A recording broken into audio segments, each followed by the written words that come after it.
Powered by NBC bearings, భారతదేశపు మొట్టమొదటి bearing తయారుదారు. Hyderabad సహా రాష్ట్రమంతా భారీ వర్షాలు కురుస్తుండటంతో అప్రమత్తంగా ఉండాలని అధికారులను సీఎం రేవంత్ రెడ్డి ఆదేశించారు. కలెక్టర్లు ఎప్పటికప్పుడు పరిస్థితిని సమీక్షించాలని సూచించారు. లోతట్టు ప్రాంతాల్లో ముందు జాగ్రత్త చర్యలు తీసుకోవాలని, ట్రాఫిక్, విద్యుత్ అంతరాయం లేకుండా చూడాలని సీఎం అన్నారు. భారీ వర్షాలకు హైదరాబాద్ నగరం అతలాకుతలమైంది. గచ్చిబౌలిలో అత్యధికంగా 8.5 సెంటీమీటర్ల వర్షపాతం రికార్డైంది. రోడ్లన్నీ కాలువలుగా మారిపోయాయి. ప్రధాన రహదారులపై ట్రాఫిక్ భారీగా నిలిచిపోయింది. బీసీలకు 42% రిజర్వేషన్లు ఇవ్వాలన్నది తమ నిబద్ధత అని సీఎం రేవంత్ రెడ్డి స్పష్టం చేశారు. రాష్ట్ర ప్రభుత్వ పరంగా ప్రక్రియ అంతా పూర్తి చేశామన్నారు. ప్రధాని మోదీ చేతుల్లోనే బీసీ రిజర్వేషన్ నిర్ణయం ఉందన్నారు. బీసీ రిజర్వేషన్లపై బీఆర్ఎస్ శిఖండి పాత్ర పోషిస్తోందని సీఎం రేవంత్ ఆగ్రహం వ్యక్తం చేశారు. బీజేపీ తప్పులను బీఆర్ఎస్ ఎందుకు ప్రశ్నించడం లేదని నిలదీశారు. బీజేపీకి బీఆర్ఎస్ నేతలు సహకరిస్తున్నారని విమర్శించారు. బీజేపీలో బీఆర్ఎస్ విలీనం అంటూ దుష్ప్రచారం చేస్తున్నారని మండిపడ్డారు కేటీఆర్. తెలంగాణ ఉన్నంతకాలం బీఆర్ఎస్ ఉంటుందన్నారు.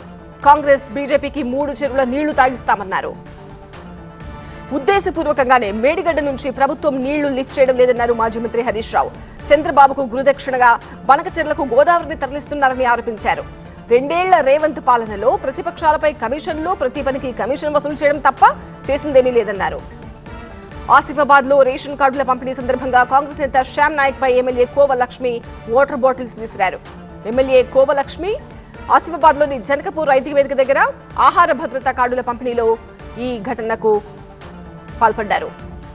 బీఆర్ఎస్ నేతల్లా తాము అరెస్టులు, కేసులు పెట్టడం లేదని మంత్రి కోమటిరెడ్డి వెంకటరెడ్డి అన్నారు. రాజకీయాలపై మాట్లాడదలుచుకోలేదని, తనకు అభివృద్ధే ముఖ్యమని స్పష్టం చేశారు.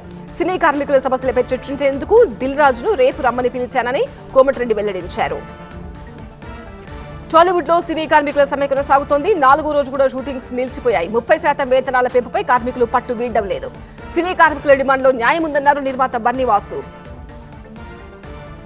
పవర్డ్ బై ఎన్బీసీ బేరింగ్స్, భారతదేశపు మొట్టమొదటి బేరింగ్ తయారుదారు.